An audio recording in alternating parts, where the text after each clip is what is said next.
दीड तासाचा फार तर सव्वा ते दीड तासाचा कार्यक्रम आहे. सुरुवातीलाच कल्पना अशा करता देते की अंदाज यावा आपल्याला किती वेळ द्यायचा आहे आजच्या या कार्यक्रमासाठी. धन्यवाद. तुम्ही सगळेजण आवर्जून आलात.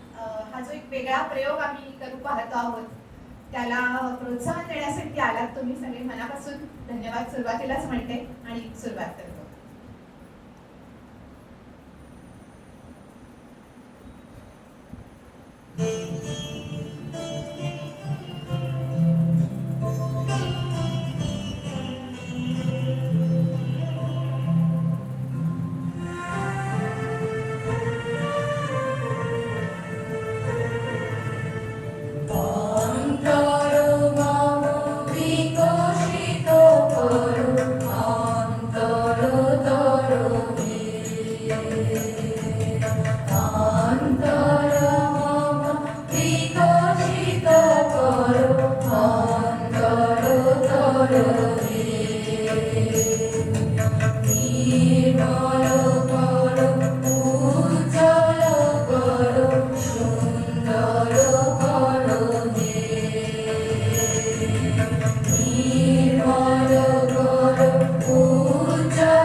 नमस्कार. सादर करीत आहोत स्वरसंवाद प्रस्तुत अक्षर गीतांजली. गुरुदेव रवींद्रनाथ टागोर यांच्या शब्दसंगीताचा आस्वादक एक मैफल म्हणूया तुमच्या समोर सादर करतो आहोत. स्वाती ताडे, धनश्री कणात्रा आणि मी सुप्रिया बुडबुले. धनश्री कणात्रा पुण्यातली सुप्रसिद्ध गायिका, आपण सर्वजण ओळखता. संगीतकारही ती आहे, पारितोषिक प्राप्त संगीतकार. त्याचप्रमाणे लघुपट दिग्दर्शिका म्हणून तिची ओळख आहे. मी याकरता म्हणते की सर्जनशील व्यक्तिमत्व जे आहेत त्यांनाच अशा एखाद्या गुरुदेवांसारख्या व्यक्तिमत्वाचा लोभ वाटू शकतो, त्यांच्याकडे ते आकर्षिले जाऊ शकतात. स्वाती आणि मी बंगाली भाषेच्या प्रेमाखातर बंगाली भाषा शिकलोय. तिने 5 परीक्षा दिल्यात, मी 3 परीक्षा दिल्यात आणि मग आमची आवड म्हणून टागोरांच्या काही साहित्याचा अनुवाद आम्ही करायचा प्रयत्न आमच्याकडून केला. तो जो आम्हाला मिळालेला आनंद आहे गुरुदेवांच्या साहित्यातला आणि संगीतातला, तो या निमित्तानं तुमच्यापर्यंत पोहोचवायचा हा प्रयत्न, ही आमची भूमिका आजच्या कार्यक्रमामागची. काल 7 मेला गुरुदेव रवींद्रनाथ टागोर यांची इंग्लिश कॅलेंडर प्रमाणे जयंती होती आणि 25 वैशाख बंगाली कॅलेंडर प्रमाणे 25 वैशाख ही त्यांची तिथी आहे आणि ती यावर्षी उद्या म्हणजे 9 तारखेला येते आहे. त्यामुळे बंगालमध्ये ती उद्या साजरी होईल आणि काल इंग्रजी कॅलेंडर प्रमाणे झाले आणि आपण आज मधल्या दिवशी हा कार्यक्रम करतो आहोत, तर औचित्य अर्थातच आहेच. सध्याची परिस्थिती सगळी आहे म्हणजे नुकतंच बंगालमध्ये झालेले इलेक्शन, त्यामुळे आपल्या देशात आणि देशाबाहेरही जी सगळी परिस्थिती आहे ती बघता एवढंच म्हणा असं वाटतं की रवींद्रनाथांच्या धनश्रीने आता गायलेल्या गाण्याप्रमाणेच सगळ्यांचंच मन विकसित होऊ दे, विशाल आणि निर्मळ होऊ दे. खरं तर हा कार्यक्रम करण्यामागची आमची भूमिका हीच आहे की यत्र विश्वम भवत्येक नीडम असं ब्रीद असलेल्या शांतिनिकेतनाची स्थापना करणारे रवींद्रनाथ हे संपूर्ण विश्वाला एक घरट झालेलं पाहू इच्छित होते आणि त्यामुळे त्यांचे शब्द, सूर, चित्र, विचार हे सारं त्याच दिशेनं प्रयत्न करणारं होतं. त्यामुळे त्यांना जाऊन आज 85 वर्ष झाली तरी ते आजही आजच्या भाषेत सांगायचं तर अतिशय रिलेव्हंट वाटतात. कोणत्याही काळी ते तेवढेच प्रस्तुत ठरतील, कारण त्यांचं व्यक्तिमत्व, त्यांचे विचार हे कालातीत आहेत आणि असं आम्हाला वाटल्यामुळेच आज खरं तर हा कार्यक्रम तुमच्यासमोर आम्ही सादर करत आहोत. पहिल्या 2 महिन्यापूर्वी जेव्हा आम्ही प्रयोग केला तेव्हा आमच्या दोघींच्या बंगालीच्या गुरु त्या कार्यक्रमाला उपस्थित होत्या आणि आज धनश्रीच्या संगीताच्या गुरु माधुरीताई डोंगरे उपस्थित आहेत. नमस्कार माधुरीताई. गुरुदेवांवरचा कार्यक्रम करत असताना गुरूंचे आशीर्वाद मिळणं यासारखं भाग्य नाही. रवींद्रनाथ ठाकूर, खरं तर रवींद्रनाथ ठाकूर असं म्हणायला पाहिजे, पण ब्रिटिशांमुळे ते टागोर असंच जवळजवळ सगळ्या जगात प्रसिद्ध झालं आणि त्यामुळे टागोर या नावानेच आपण त्यांना ओळखतो. हा खरं तर एक महासागर आहे. तो साराच्या सारा कवेत येणं केवळ अशक्य आहे याची आम्हाला कल्पना आहे. त्यातले काही थेंब जे आमच्या ओंजळीत आले ते तुमच्या ओंजळीत या कार्यक्रमाच्या निमित्तानं घालावेत, हाच यामागचा उद्देश आहे. रवींद्रनाथ टागोरांची जे मी मगाशी म्हटलं त्यांचा प्रभाव जो आहे, त्यांचे शब्द, संगीत आणि विचार तो किती खोलवर पोहोचलेला आहे ह्याचं एक उदाहरण म्हणून एक किस्सा मला सुरुवातीला सांगावासा वाटतो. हा काळ आहे फाळणीचा. भारताची फाळणी जेव्हा झाली, स्वातंत्र्य मिळालं तेव्हा 3 तुकडे भारताचे झाले आणि फाळणी झाली. तर तेव्हा पूर्व बंगालातनं आणि इकडे पंजाब सिंधमधनं अनेक लोक तरुण निर्वासित भारतामध्ये आले. त्यातलाच एक तरुण मुंबईत आलेला होता आणि एका गॅरेजमध्ये तो काम करत होता, नोकरी मोटार मेकॅनिकचं काम करत होता. आणि तेव्हा आपल्याला माहिती आहे की मनोरंजनाची साधनं फारशी नव्हती, त्यामुळे 5 रुपये महिना भरून एका लायब्ररीतनं तो पुस्तकं घेऊन यायचा. तिथे अनलिमिटेड पुस्तकं वाचायला मिळायची म्हणून तो खुश होता. रोज रात्री दिवसभर मेहनत करायची, रोज रात्री लायब्ररीतनं एक पुस्तक आणायचं, रात्रभरात त्याचा वाचून फडशा पाडायचा आणि दुसऱ्या दिवशी बदलायचं. त्याच्या ह्या प्रकाराने तो लायब्ररीयन कंटाळला. त्यांनी एक दिवस गावाला तो जाणार होता, त्यांनी माळ्यावर चढून 2 धूळ साठलेली पुस्तकं काढली, ती धूळ झटकून त्याला दिली आणि त्याला म्हटलं, मी उद्याचा दिवस नाहीये, लायब्ररी बंद आहे, तर तू ही पुस्तकं घेऊन जा. त्या तरुणाला डिटेक्टिव्ह कथा खूप आवडायच्या, तर त्याला सांगितलं की हे 2 तुला जी पुस्तकं देतोय त्याचे लेखक इतके भारी आहेत ना, त्यांचे डिटेक्टिव्ह कथा जे त्यातलं जे कथानक आहे तरी तू इतका भारावून जाशील, खुश होशील की परत तू म्हणशील की असं कधी वाचलं नव्हतं. त्याला खूप आनंद होतो आणि तो ती घरी घेऊन येतो दोन्ही पुस्तकं. दिवसभराचं काम झाल्यावर रात्री त्यातलं पुस्तक तो उघडतो, एकाच्या कव्हरवर भगवी कपनी घातलेला एक तेजस्वी माणूस असतो आणि एकाच्या कव्हरवरती तसाच तेजस्वी परंतु दाढीवाला एक माणसाचा फोटो असतो. त्याला वाटतं इथे तर कुठे चाकू सुरे पिस्तूल काही नाही आणि काय डिटेक्टिव्ह कथा असणार. मग त्याला असं वाटतं की हा याच्यात काहीतरी लपवलेलं असण्याची शक्यता आहे, हे रूप घेतलेलं असेल त्या डिटेक्टिव्ह. म्हणून तो पहिलं पुस्तक उघडतो. वाचायला लागल्यावरती त्याला काही त्यातलं कळत नाही आणि अतिशय कंटाळवाणं काहीतरी जड जड त्यात लिहिलेलं असतं, म्हणून ते तो बंद करतो. दुसरं पुस्तक उघडतो, ते त्याच्याही पेक्षा जड शब्दांचं आणि कंटाळवाणं असतं, त्यामुळे तो दोन्ही बंद करून ठेवतो. ते 2-3 पानं वाचतो आणि बंद करून ठेवतो. पुन्हा दिवसभर काम होतं, पण ते काम करत असताना त्यातले जे वाचलेले शब्द असतात ते त्याच्या मनात घोळत राहतात. पुन्हा पुन्हा त्याच्यावर त्याचा विचार चिंतन होत राहतं आणि मग त्याला वाटतं की हे काहीतरी वेगळं आहे. म्हणून त्या दिवशीच्या रात्री काम संपून जेव्हा तो पुस्तक उघडतो तेव्हा ती दोन्ही पुस्तकं तो झपाट्याने वाचायला सुरुवात करतो आणि जवळजवळ पुढचा महिनाभर तो ती दोन्ही पुस्तकं वाचून समजून घेत असतो. आणि मग ती दोन्ही पुस्तकं घेऊन तर त्या लायब्ररीकडे जातो महिनाभराने. त्याला म्हणतो हे कोण 2 लेखक आहेत, ह्यांच्या इतकं आतापर्यंत मी उत्तम काही वाचलेलं नव्हतं, ह्यांची अजून असली तर पुस्तकं मला वाचायला दे. तो लायब्ररीयनही म्हणजे चकित होतो की त्यांनी कुत्सितपणे ती पुस्तकं दिलेली असतात, पण तो चकित होतो. आणि गंमत अशी आहे की हा जो तरुण आहे, आता कट्टू आजचा काळ म्हणजे असेल एक 5-10 वर्षापूर्वीचा, त्याच तरुणाची मुलाखत असते आणि तो स्टेजवरून मुलाखत देत असतो. त्याचा सत्कार आधी झालेला असतो. तेव्हा तो तरुण सांगतो ही सगळी कथा आणि म्हणतो आज जर तुम्ही माझा सत्कार केला आणि माझी आता मुलाखत होते आहे, त्याला कारण ते 2 डिटेक्टिव्ह लेखक आहेत ज्यांचं मी वाचन केलं. तर सगळ्यांना आश्चर्य वाटतं. मुलाखत घेणारा व्यक्ती विचारते की कोण ते. तेव्हा तो तरुण सांगतो की काही वर्षापूर्वी सुप्रसिद्ध खलनायक प्राण आहेत, त्यांचा सत्कार झाल्यावर ते म्हणाले होते की तुम्ही या प्राणचा सत्कार केला आहात, पण हा प्राणचा प्राण म्हणजे तुम्हा रसिकांचं प्रेम आहे. तसं मला म्हणावंसं वाटतंय की माझा जो तुम्ही सत्कार केलात आणि माझे आज इतका आदर सत्कार करताय, त्याचा प्राण म्हणजे त्या 2 लेखकांचे शब्द जे वाचले मी, त्यामुळे माझ्या आयुष्यात खूप बदल झाला आणि मी आज तुमच्या समोर आहे. नाहीतर मी एक यशस्वी मेकॅनिक झालो असतो, फार तर काय माझं एखादं गॅरेज असतं स्वतःच्या मालकीचं, ह्याच्यापेक्षा मी काही वेगळं केलं नसतं. पण त्या दोघांच्या शब्दांमुळे मी आज इथे आहे. तर ते 2 लेखक कोण, त्यातले एक म्हणजे स्वामी विवेकानंद आणि दुसरे म्हणजे गुरुदेव रवींद्रनाथ टागोर. या दोघांच्या शब्दांनी त्या तरुणाचं आयुष्य बदलतं आणि तो तरुण म्हणजे आजचे सुप्रसिद्ध गीतकार, संगीतकार, चित्रपट दिग्दर्शक गुलजारजी. म्हणजे टागोरांच्या शब्दांचा परिणाम किती खोलवर होतो आणि एखादं संवेदनशील मन असेल तर त्याचं फुलपाखराप्रमाणे त्याच्यातला कलावंत कसा जागृत होतो, खुलून येतो, ते सांगण्याचा प्रयत्न म्हणून हा किस्सा सुरुवातीला सांगितला. आता टागोरांच्याच एका रवींद्र गीताचा मी केलेला अनुवाद वाचते आणि त्यानंतर धनश्री ते मूळ रवींद्र गीत आपल्यासमोर सादर करेल.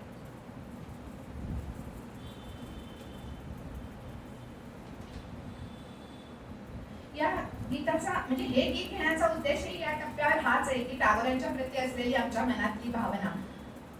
दाढी आछो तुम्ही आम्हा हृदय पारे, त्याचा मी केलेला अनुवाद. माझ्या आळवणीच्या पार सदा उभा तू राहसी, सुराना लाभले चरण तुझे तरी मी मात्र उपाशी. सुखद मंद वाहतो वारा बांधून ठेवू नको रे होडी, सुखद मंद वाहतो वारा बांधून ठेवू नको रे होडी, चल ये ना होऊन पार माझ्या हृदय तळाशी.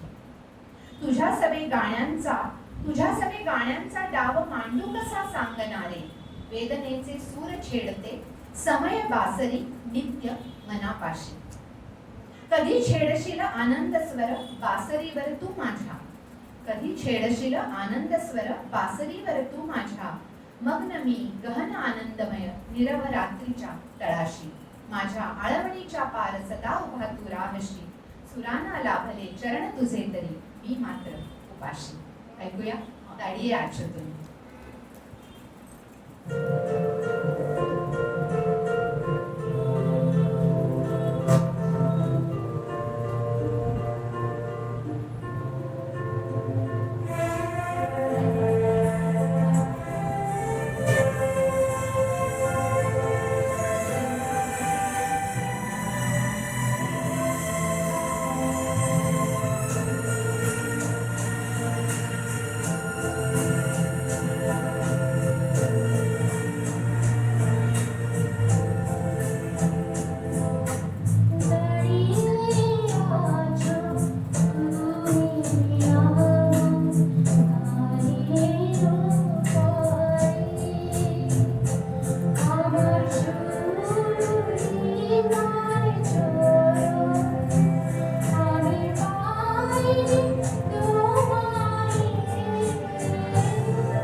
पुन्हा एकदा रसिकांना नमस्कार.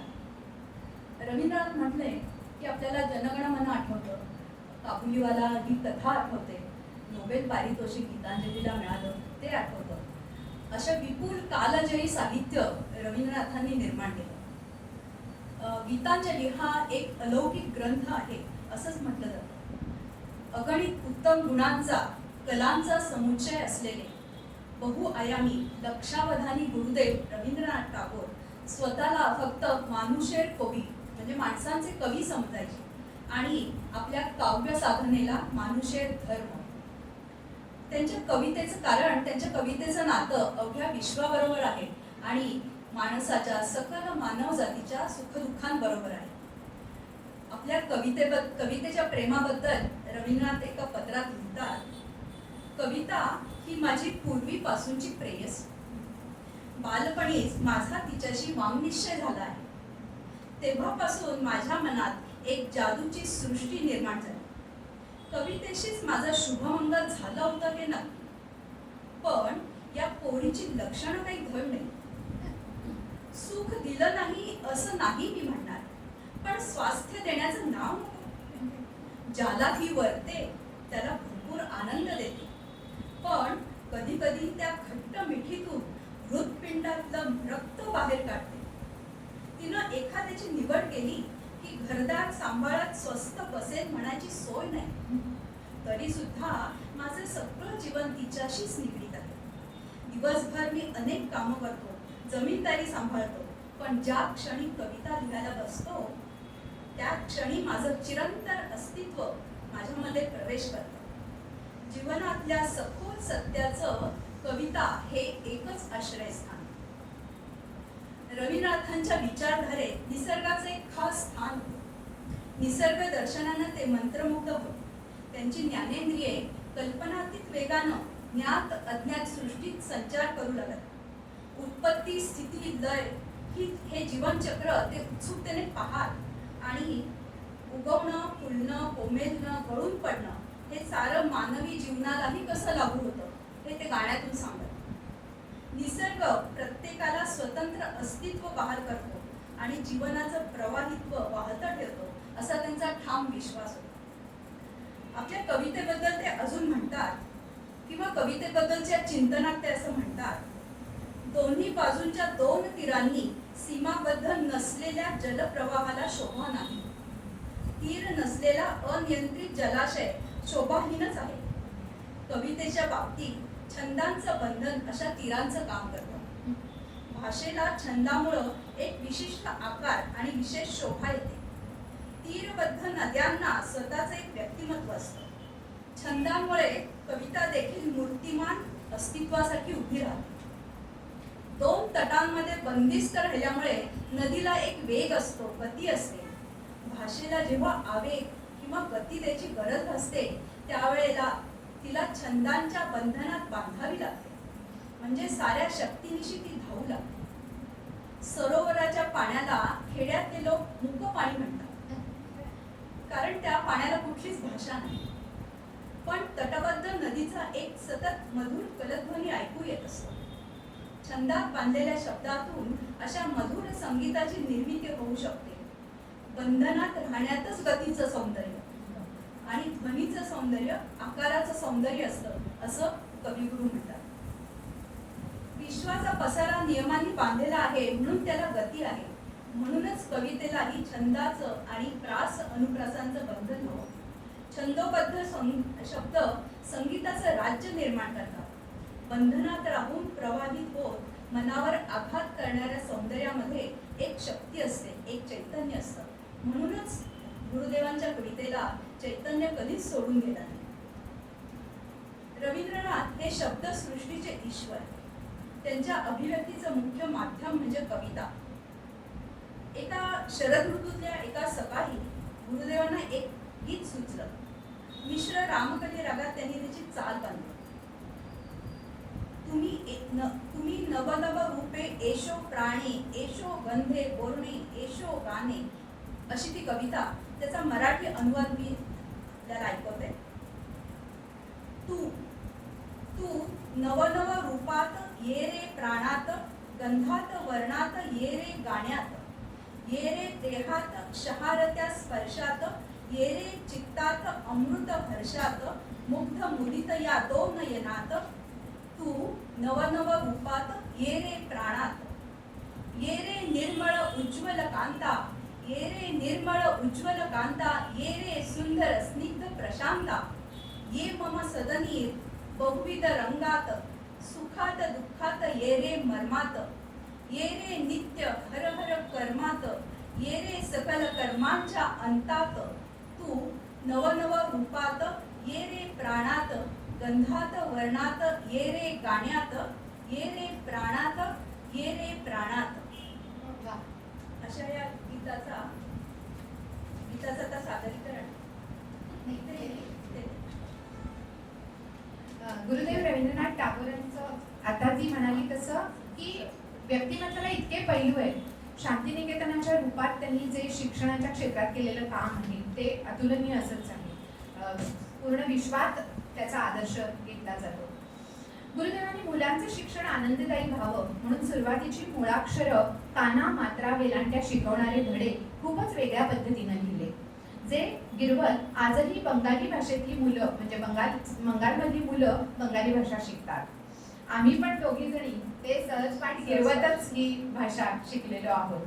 त्यामुळे आम्ही सहजपाठात ते दोघींनी काही केलेले जे अनुवाद आहेत ते तुम्हाला ऐकवतो. ही आशा करता की सहजपाठ म्हणजे आपल्याकडे कमळ, नमन कर वगैरे पहिले धडे असतात ते किती वृक्ष आणि कंटाळवाणे असतात, आपण सगळे त्यातून गेलेलो आहोत. पण गुरुदेवांनी सहजपाठ जे लिहिले त्यातून मुलांना किती आनंददायी झालं ते भाषेचं शिक्षण हे तुमच्या लक्षात यावं म्हणून काही अनुवाद आम्ही त्यातले वाचणार आहोत. पण तत्पूर्वी मी बंगाली भाषा शिकायला सुरुवात केल्यावर एक लेख लिहिला होता, त्यातला सहजपाठाविषयीचा तुकडा वाचते आणि मग त्यातल्या काही कवितांचे अनुवाद आम्ही वाचतो. सहजपाठातून गुरुदेवांनी किती सुंदर पद्धतीनं बंगाली भाषेचा परिचय करून दिलाय. सगळ्या धड्यांना, कवितांना सुंदर लय आहे, अद्भुत अशी कल्पनारम्यता आहे. छोट्या छोट्या सहज शब्दातून अतिशय सोप्या भाषेत हा विश्वकवी ज्या पद्धतीनं आपल्याला बोट धरून बंगाली भाषेच्या वाटेवर हिंडवतो, नादवतो, त्याने एकीकडे अवाक व्हायला होतं आणि दुसरीकडे चक्क प्रेमात पडायला होतं. पुलंनी म्हटल्याप्रमाणे निसर्ग रवींद्रनाथांमध्ये आतवर मुरलेला आहे. त्यांना ठाई खुणावतो, लोभावतो. सहजपाठात निसर्गाची इतकी सहज सुंदर वर्णने येतात आणि तीही अतिशय अकृत्रिम पद्धतीनं. रवींद्रनाथांचं निसर्ग निरीक्षणही अफाट आहे.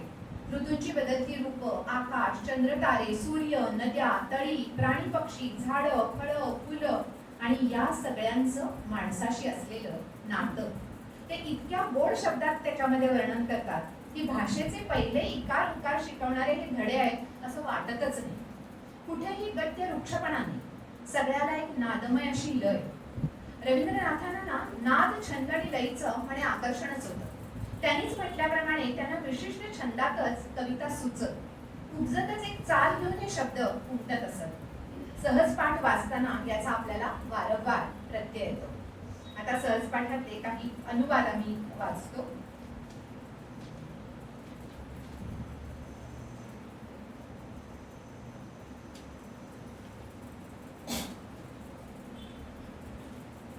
म्हणजे गुरुदेव परिसरातल्या वस्तूंना किंवा त्यातल्या माणसं किंवा त्यातल्या आजूबाजूचा निसर्ग याबद्दल मुलांना सांगत, त्यामुळे मुलांना ते परिचित वस्तू असायच्या, त्यामुळे त्यांचं मन त्याच्याशी जुळलेलं असायचं. कुठल्या तरी इंग्रजी कवितेतलं डॅफोडिल वगैरे असं मुलांना त्यांनी शिकवलं नाही, त्यामुळे परिसरातल्या गोष्टींचं ज्ञान त्यांना होत होतं आणि त्याच्यात त्यांना इंटरेस्ट निर्माण होत होता. कारण गुरुदेव म्हणायचे की मुलांना असं सांगायला पाहिजे की ज्या त्यांच्या परिचित वस्तू, मुलांना काय मोठ्यांना सुद्धा जर त्यांच्या परिचित वस्तूंच्या बद्दल जर किंवा त्यांच्या इंटरेस्ट असलेल्या वस्तूंबद्दल काही सांगितलं नाही तर मुलं त्या क्षणी तिथे मनाने गैरहजर होतात. मुलं काय मोठ्यांचं असंच आहे. आणि त्यामुळे गुरुदेवांनी ज्या कविता रचल्या मुलांसाठी त्या अतिशय मुलांच्या मन जपणाऱ्या होत्या, त्यांना त्याच्यात आपल्या ह्याच्यात सामील करून घेणाऱ्या होत्या. अशा काही कवितांची झलक ऐकवते. छाया घुमटा मुखे टाणी बोशे आमादेर पाडाखाली, म्हणजे सावलीचा घुंगट मुखावर ओढून आमची वस्ती राहिली बसून, अशी ती वस्तीचे गुणवर्णन करणारी एक छोटीशी कविता. त्यानंतर मेघांच्या आडून हसते ऊन, पावसानं मारली दडी, आज आम्हाला सुट्टी रे भाऊ, आज आम्हाला सुट्टी. मग सुट्टीत ती मुलं कशी कुठे जातात, रानात जातात, मस्ती करतात, काय पराग कण मापून घेतात आपल्याला, असं खूप छान वर्णन आहे त्याच्यात. नदीचं वर्णन पण खूप छान आहे. आमादेर छोटो नदी चले आगे बागे, ओइशार माशेतार हाटू जल थाके, म्हणजे आमची ही छोटी नदी चाले नाग मोडी, वैशाखात तिचे पाणी गुडघ्याच्याही खाली. आणि मग त्या नदीत मुलं कशी पोहतात, मस्ती करतात, मासे असं गामछामध्ये मासे गोळा करतात, असं छान वर्णन आहे. नंतर शरद ऋतू आल्यानंतर वनांमध्ये काय खळबळ माजते त्याचं फार सुंदर वर्णन आहे. आवळ्याचे वन कापे थरथर, छातीत धडधड सुरू, खबर मिळाली पानगळीचा जवळ आलाय ऋतू. अजून एक फार सुंदर कविता आहे. काल होती फांदी सुनी, आपण बघतो झाडाला आजच्या दिवस फांदी सुनी आहे, काही नाही. काल होती फांदी सुनी, आज फुलांनी गेली भरून, काल होती फांदी सुनी, आज फुलांनी गेली भरून, सांगा सांगा माळी दादा, कोण गेले ही जादू करून. अशीच एक कविता. आकाश पारे कुबेर कोणे म्हणून. पावसाळ्याचा ऋतू संपल्यानंतर आकाशात मग काळे ढग विरळ लागतात आणि आकाश जरा मोकळं होतं. तर त्या टप्प्यावरचं हे वर्णन आहे. बंगालमध्ये प्रचंड पाऊस पडतो, आपल्या सगळ्यांना माहिती आहे. त्यामुळे ते काही महिने अतिशय दाट काळोखी असते आणि त्यानंतर हे उजळलेलं आकाश. आभाळाच्या पार पूर्वेच्या कोनातून कुठून जणू बेचैन होऊन, तोंडावरची चादर हळूच सरकवून, विटलेल्या पापण्या हलकेच उघडून, आकाश उठलं जागं होऊन. हाकलेल्या ढगातून तिरपं ऊन पडतंय तळ्यावर छान चमचमून. बांबूच्या बेटांच्या शेंड्यांवर, चिंचणीच्या पानांवर हसतंय खळखळून. अचानक कशाचा तरी मंत्र येऊन, अचानक कशाचा तरी मंत्र येऊन, पावसाळ्याच्या कहाण्या गेल्या क्षणात पुसून. हरवून पुन्हा गवसलेला प्रकाश नाचतोय झुपक्यांच्या वेलींवर फिरून फिरून. अशीच एक मी आता जसं वाचलं तशी गमतीदार कविता, पण मुलांचं त्याच्यामध्ये सगळं भावविश्व एकवटलेलं आहे. अशी ती म्हणजे सुट्टीबद्दलची, रविवार बद्दलची कविता आहे. रविवार हेच नाव आहे कवितेचं. त्याचा अनुवाद स्वातीनी केलेला आहे, वाचते मी. सोम मंगळ बुध सारे भल्या पहाटे येती दारी, सोम मंगळ बुध सारे भल्या पहाटे येती दारी, त्यांच्याकडे आहे वाटतं हवेवरची सुसाट गाडी. रविवार मात्र का गं आई दरवेळी उशिरा येईल, हळूहळू चालत येतो, जायची मात्र करतो घाई. क्षितिजा पल्याड घर त्याचे फार आहे वाटतं दूर, क्षितिजा पल्याड घर त्याचे फार आहे वाटतं दूर, तुझ्याप्रमाणे आहे का गं तो गरीबा घरचा पोर. सोम मंगळ बुधाच्या मनी थांबायचे असते इथे, सोम मंगळ बुधाच्या मनी थांबायचे असते इथे, फिरून जायला घराकडे त्यांचे मुळीच मन नसते. रविवार वेळा असा कसा, रविवार वेळा असा कसा, विचित्र सारी त्याची पाल, तासनतास माझे कसा संपवतो हो अर्ध्या तासात. आकाश पल्याड घर त्याचे कामच त्याला 100,000, आकाश पल्याड घर त्याचे कामच त्याला 100,000, तुझ्यापरी तोही बिचारा गरीबा घरचा पोर बेजार. सोम मंगळ बुधाचे तोंड मातीचे जणू भांडे फुटके, आम्हा संगे होती त्यांचे रोज भांडण तट्टे हटके. परंतु शनीच्या उत्तर रात्री जेव्हा मला येते जा, परंतु शनीच्या उत्तर रात्री जेव्हा मला येते जा, रविवाराचे दर्शन होते हसूच फुटते पिचतो राग. पण वेळ संपतो भरभर रडतो दोघे लागतो भोर, म्हणजे रविवार आणि हा दोघे रडतात. पण वेळ संपतो भरभर रडतो दोघे लागतो भोर, तुझ्याप्रमाणे तोही का ग गरीबा घरचा कुणी पोर. आईला उद्देशून हे म्हणतात. तर मला नेहमी असं वाटतं की सारखा आईचा उल्लेख गरीबा घरची पोर असा आहे. तर मला म्हणजे आम्ही लावलेला अन्वय असा आहे की भारत माता कदाचित त्यांच्या मनात असावी, कारण रविवारची सुट्टी ही ब्रिटिशांनी आणलेली आहे. म्हणजे ब्रिटिशांच्या काळात रविवारची सुट्टी सुरू झाली. तर आपली भारत माता ही माझी आई ही गरीबाघरची पोर आहे, असा काहीतरी त्याच्यातला तो अन्वय असावा, असं आमचं एक मत आहे. अजून एक कविता सादर करते. ह्याच्यातली कल्पना रम्यता इतकी सुंदर आहे की आपण चकित होत होतो. मी तर कायम कधी वाचली तरी मला फार त्यातल्या कल्पना फार आवडतात. इच्छा असं नाव आहे. एक दिवस फुलास वाटले, एक दिवस फुलास वाटले, येईल का मलाही उडता. एक दिवस फुलास वाटले, येईल का मलाही उडता. जिथे खुशी तिथे जाईन, मजाच वाटेल ढगात पळता. विचार करता करता असाच पाकळ्या जुळवल्या सहज फुलाने. विचार करता करता असाच पाकळ्या जुळवल्या सहज फुलाने. अहो आश्चर्य फुलपाखरू होऊन उडून गेलं ते अत्यानंदे. एका जागी बद्ध कायम म्हणे प्रकाश समयीचा. एका जागी बद्ध कायम म्हणे प्रकाश समयीचा. एकच ध्यास प्रज्वलित आहे उंच उंच उडण्याचा. औचित पंख मिळाले त्याचा काजवा की हो झाला. औचित पंख मिळाले त्याचा काजवा की हो झाला. घरात कसा राहील आता उंच उंच उडून गेला.